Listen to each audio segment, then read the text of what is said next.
यह कहानी उन 4 दोस्तों की है जिनके साथ कुछ ऐसी घटनाएं घटी जिससे उनका पूरा जीवन बदल गया। तो आइए जानते हैं उनके साथ में ऐसा क्या हुआ।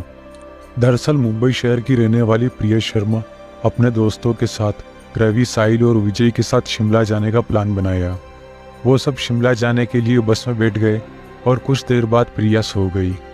थोड़ी देर बाद जब अचानक प्रिया की आंख खुली तो उसने देखा कि बस में कोई नहीं था। बस का ड्राइवर भी नहीं, बस अपने आप ही चल रही थी। उसके 4 दोस्त भी वहां पर नहीं थे। यह सब देखकर डर के मारे प्रिया जोर जोर से चिल्लाने लगी। अचानक उसे लगा कि कोई उसके पीछे खड़ा है। जब उसने पीछे मुड़कर देखा तो वहां एक स्त्री बैठी हुई थी। उस औरत का चेहरा बुरी तरह से जला हुआ था। ऐसा लग रहा था कि किसने उसके चेहरे पर एसिड फेंका हो। ऐसा भयंकर चेहरा देखकर प्रिया ने चिल्लाना शुरू कर दिया, बचाओ बचाओ बचाओ। और अचानक प्रिया की नींद उड़ गई। वो एकदम डरी हुई और पसीने से भीग गई थी। पास में बैठे विजय ने उसे पानी की बोतल दी और कहा कि तुमने शायद कोई बुरा सपना देखा होगा। थोड़ी ही देर में सब शिमला पहुंच गए और एक होटल में रात बिताने के लिए उन्होंने एक कमरा लिया। दूसरे दिन उन सब ने मिलकर होटल के पास वाले पहाड़ पर घूमने जाने का तय किया। तकरीबन आधे घंटे में वो सब पहाड़ की सबसे ऊंची शिखर पर पहुंच गए और वहां से नीचे देखने पर उनको बहुत सुंदर सुंदर दृश्य दिखाई दिए। अचानक साहिल चौंक गया और बोला, नीचे देखो कोई खड़ा है, लगता है कोई औरत खड़ी है। विजय और रवि भी देखने लगी लेकिन उन्हें कोई नजर नहीं आया और बोले, तो पागल हो गया है क्या? इस घने जंगल में कोई औरत कैसे आ सकती है? तुम्हें कोई भ्रम हुआ होगा। और उसके बाद सब खुली जगह पर चले गए। अब रात होने वाली थी, इसलिए सबने पहाड़ पर ही रुकने का निर्णय लिया। उन्होंने वहां पर तंबू लगाया और खाने पीने का सामान निकाला। प्रिया का बैग तंबू के बाहर था, इसलिए वो उसे लेने के लिए गई। और जब वो लेने के लिए गई तो उससे किसी की आवाज सुनाई दी।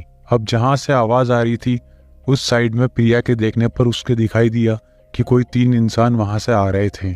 उनके हाथ में खतरनाक हथियार देखकर प्रिया डर गई और वापस तंबू की तरफ दौड़कर आ जाती है। आकर उसने अपने दोस्तों को ये सब बात बताई, लेकिन किसी ने उसके ऊपर विश्वास नहीं किया। तब प्रिया चिल्ला के बोलती है, आप सब पागल हो गए हो क्या?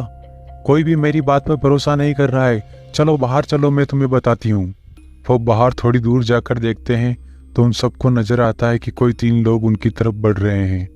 यह सब देखकर वो सब डर जाते हैं और तुरंत ही अपना अपना सामान समेटने लगते हैं और एक बड़े से पत्थर के पीछे जाके छुप जाते हैं। थोड़ी देर बाद वो तीनों इंसान ऊपर आ जाते हैं और प्रिया देख रही कि उनके हाथ, पैर और सिर आम इंसान जैसे नहीं थे। वो सब एक जगह बैठ जाते हैं और कुछ तांत्रिक विद्या शुरू करने लगते हैं। उनमें से एक आदमी अपने हाथों की उंगली को काट देता है, लेकिन अंधेरे की वजह से उन्हें कुछ भी ठीक से दिखाई नहीं देता है। अचानक से उन चारों ने देखा कि एक औरत उन 3 आदमियों के बीच में आके लेट जाती है। कोई नहीं जानता कि आखिर वो औरत वहां कैसे पहुंची। तब प्रिया कहती है, मुझे कुछ समझ में नहीं आ रहा है, ये सब क्या हो रहा है? मुझे तो बहुत डर लग रहा है। अब एक के बाद एक वो तीनों उस औरत को सूंघने लगते हैं। वहीं पे अचानक उस औरत ने अपनी उंगली उठाई और हमारी तरफ इशारा करने लगी। हम सब बहुत ज़्यादा डर गए थे क्योंकि वो तीनों उस औरत को छोड़कर हमारी तरफ आने लगे थे। अब हम सब पहाड़ी से होटल की तरफ दौड़ने लगे थे और हमारी आवाज़ सुन के वो तीनों भी हमारे पीछे पीछे दौड़ने लगे। प्रिया और साहिल सबसे आगे आगे दौड़ रहे थे और विजय और रवि उनके पीछे पीछे दौड़ रहे थे। प्रिया और साहिल तो होटल तक पहुंच गए, लेकिन रवि और विजय का कोई पता नहीं चल सका।